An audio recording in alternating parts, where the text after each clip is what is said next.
have no problem being vetted, as we have done our work according to the law. And if that time comes and we are told go for vetting, we have nothing to fear. We shall be available. Well, electoral commissions or electoral management bodies should not be politicized anywhere. You can imagine a situation where political parties have their agent in the boardroom. Those guys will not have interest of the institution, but interest of the appointing authority, which is the political party.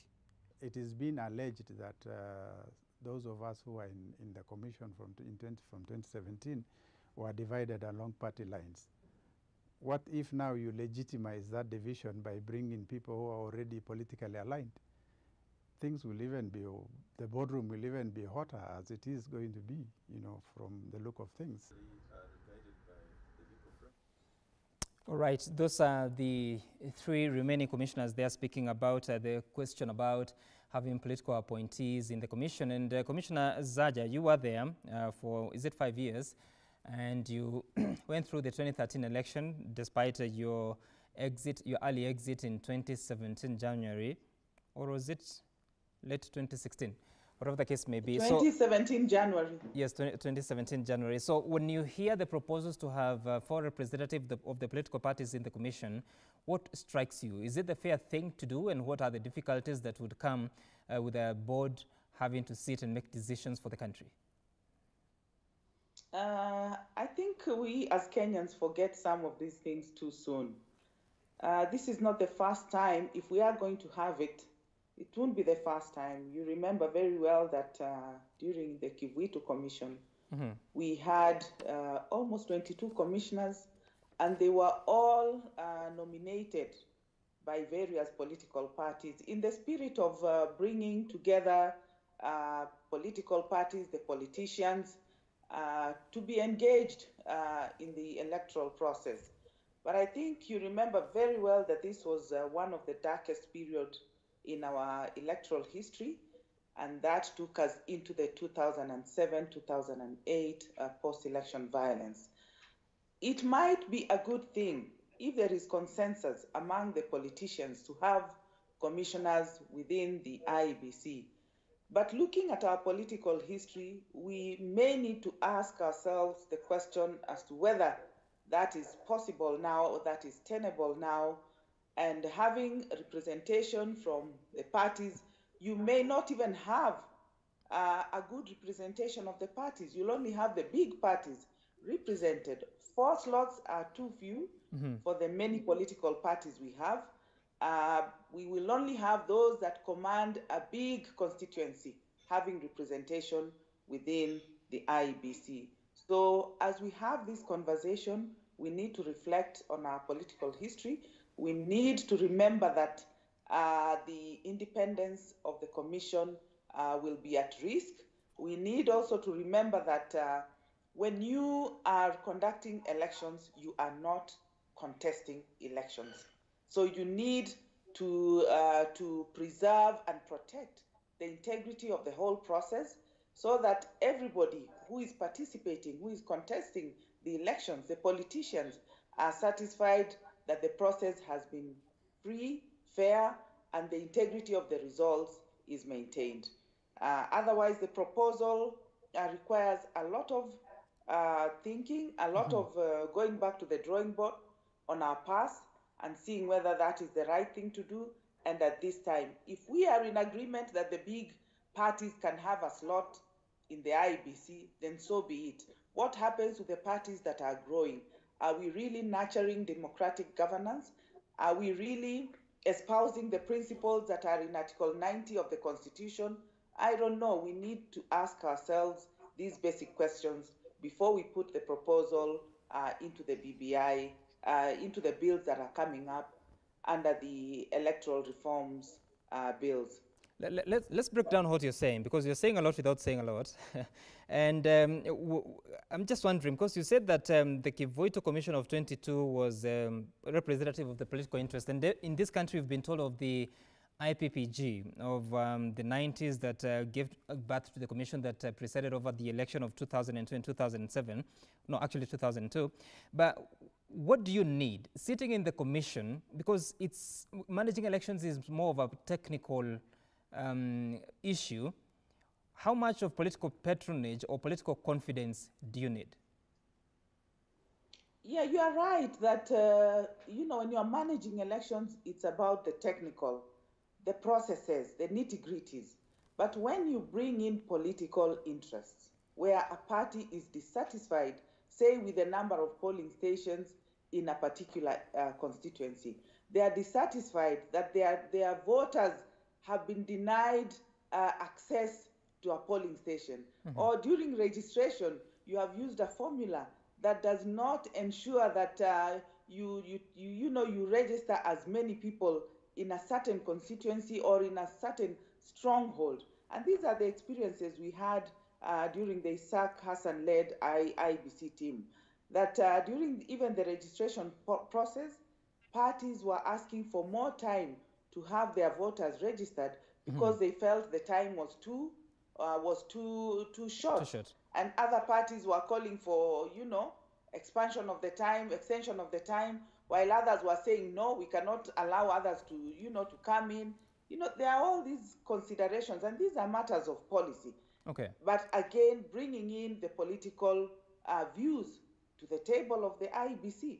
So this is why I'm saying, yeah, we might need to reflect on the past, even as we discuss this question. All right. And Honorable Wanga, there's that risk that Commissioner Zaja raises. If you have to look at the parliamentary parties at the moment, you're talking about the Jubilee Party, ODM, probably WIPA, and ANC. So all other parties, what are they to do to get representation in the IEBC, but also that the IEBC commissioners, led by Wafula Chebukati, are warning that if you're to politicize the operations of the IEBC, you're just setting up the stage for trouble in the country. How do you reconcile that even as you continue to popularize the BBI document? Thank you, Sam. And you've mentioned the IPPG of 1997. When we had the IPPG, parliamentary political parties seconded commissioners to the commission. And what is the basic foundational principle here? The basic foundational principle is that elections are a political process, 1. 2, Sam, even if you took, let me just give this for the sake of example, even if you took the Pope and gave him a ballot paper, he would have a political opinion. Mm-hmm. So the premise is every person has a political opinion one way or the other. So if we pretend that these are people who do not have a political opinion, we are only burying our heads in the sand. But let me come back to the issue of IPPG. So we had the elections in 1997, and these commissioners went on to lead the elections in 2002. And this is the time when Kenyans were most satisfied with the electoral process. And you know, the winner celebrated and the loser said conceded. Mm-hmm. This was the IPPG commission. When it came to 2007, and this is what Commissioner Lillian was speaking about, the darkest moment, right. You remember that when we were moving to 2007, when the terms of these commissioners, the IPPG commissioners had expired, there was expectation that there would be consultation. But President Kibaki went ahead to appoint the commissioners whose terms had expired unilaterally, right, without consultation of anybody else. And this is what led us to where we were. So what am I saying? Mm-hmm. It is not that this is a new concept, you know, as has been also said by Commissioner Lina. It is not a new concept in this country. This is not the only jurisdiction that would have political party representation within the Electoral Commission. And therefore, what we would be expecting is, if there were issues, you know, like if you look at the 2017 elections, there were contestations around the technology used, for example, mm-hmm, the printers of the ballot papers, for example, you know, and people, there was just general suspicion at all times. So we are dealing with a question of... And so, Honorable Wanga, if you had to take a political representative of the Jubilee Party, ODM, WIPA, and ANC into the commission, I mean, it is humanly understandable that a commissioner representing Jubilee would be fighting for the interest of the Jubilee Party. Don't you think that would just be planting seeds of chaos? I do not think so. As was the case with the IPPG, this commission went together. Once you are within the commission, your party and your people know that they have eyes within the commission. So what we are saying is there cannot be a case where you come at the end of an electoral process and then say the IEBC did this, the IEBC, bought extra ballot papers, the IEBC did the other thing. You now must comply with the results of that election because your own eyes were inside that process. So it is a process of confidence building in the elections process. You build confidence so that even myself, every other person knows that their interests are interests are covered and taken care of. But we're not saying they should go in there and start fighting among themselves. But if there are issues, those issues will be raised and everybody will believe that the process is going forward within the confines of their interest. But most importantly, at the end of an electoral process, when results are announced, people will now not have grounds from which to say this happened or the other happened. You would have to now comply because you had your own people within that process. When it comes to the issue of political parties... allow me to listen to...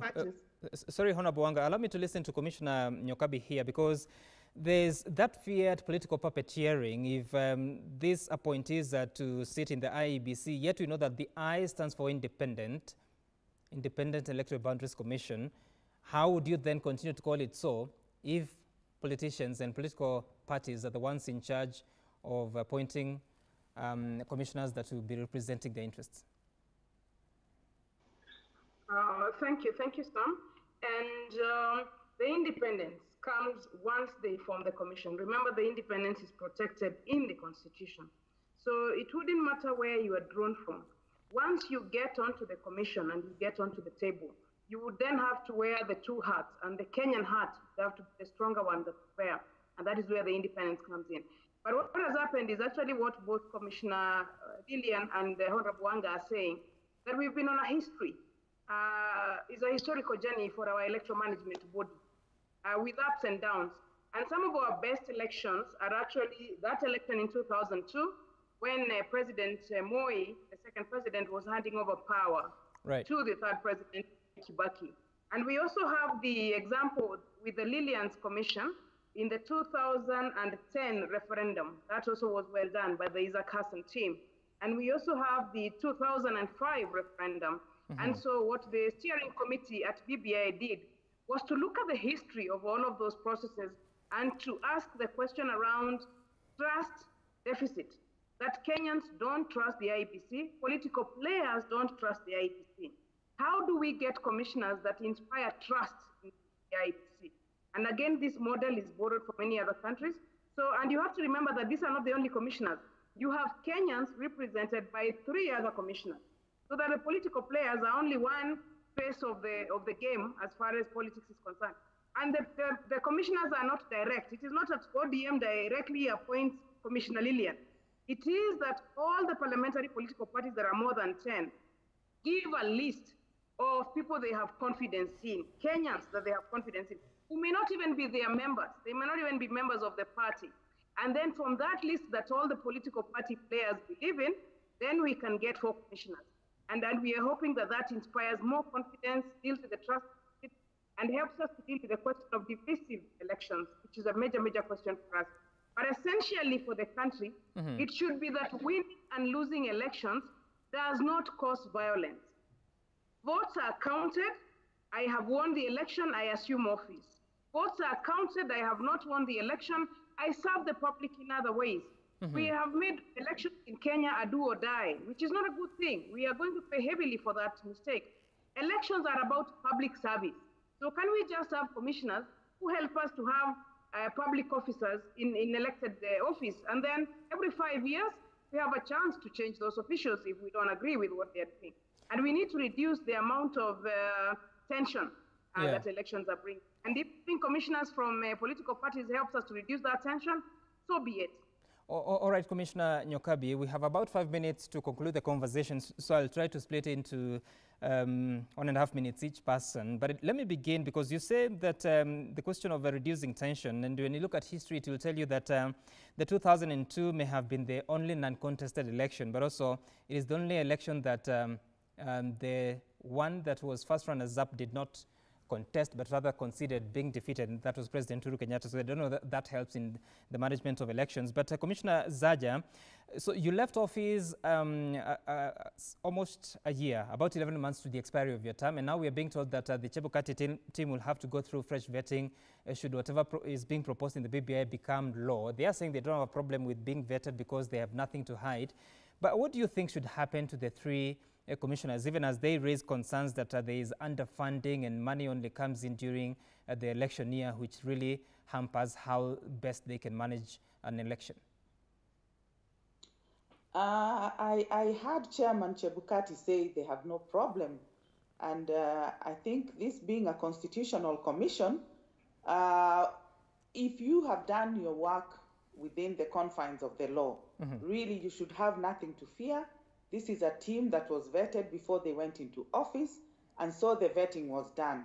I don't know why we have Article 251, and there is now a question of fresh vetting. There's a question of staff serving on contract. I think some of these issues can easily undermine the electoral process. And the other question is of funding. We have talked about independence here. When you look at the question of independence, it's twofold. You have operational independence. And in this sense, we are talking about the technical issues, the policy level for commissioners doing their work with that kind of insulation under the law, under the constitution.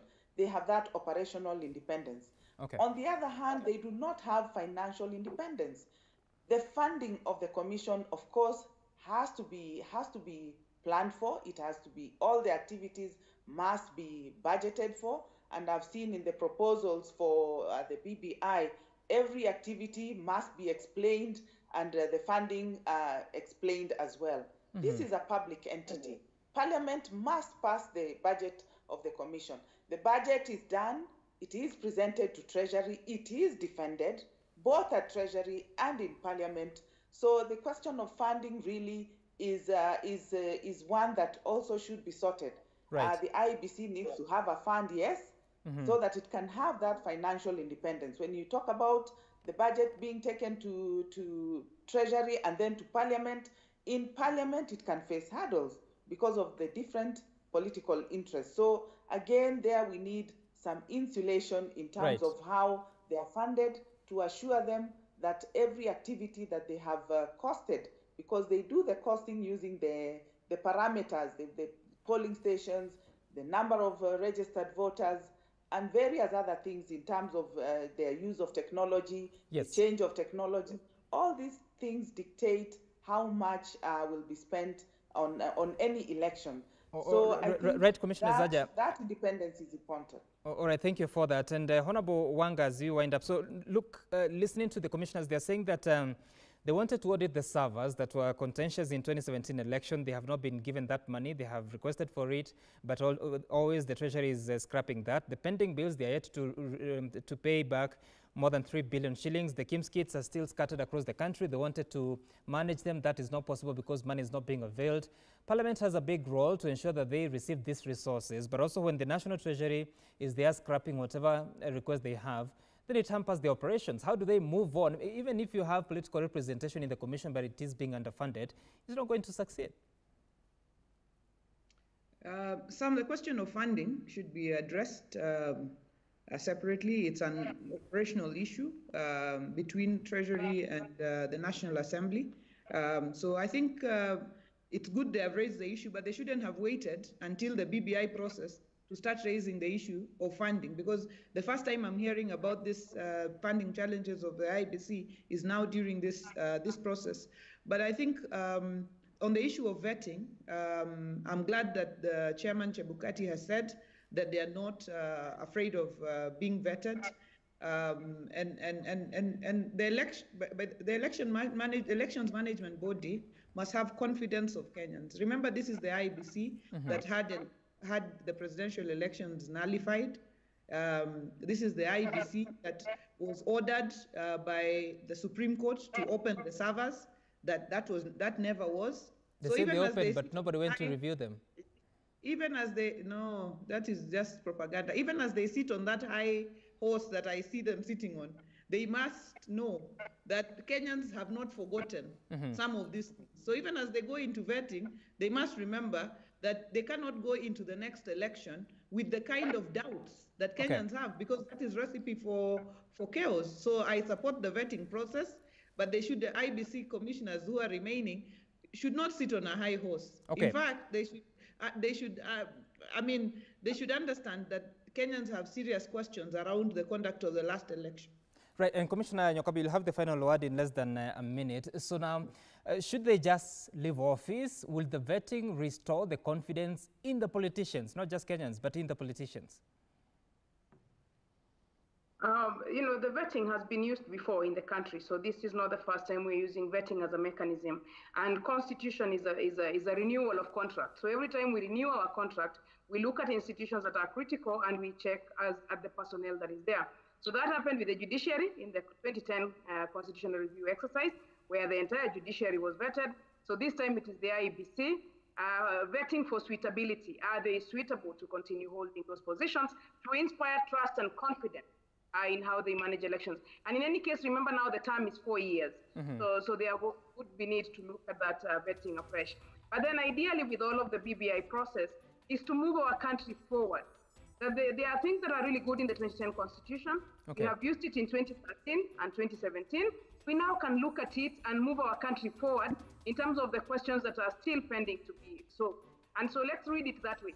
Nothing personal on any one individual, nothing personal on any officer, just the country moving forward and the country freeing itself from some of the shackles that continue to contain it, including now electoral matters. So they should understand the process that way, and everyone else should understand it that way, that we move the country forward and we build bridges. All right, Commissioner Priscilla Nyokabi, Commissioner Mahiri Zaja, former Commissioner of the IEBC, as well as Honorable Gladys Wanga from Homa Bay County. Thank you so much for your time. And up next, we listen to an excerpt of the interview with the three commissioners as they spoke about the state of affairs in there, but also their views on the proposals within the BBI report.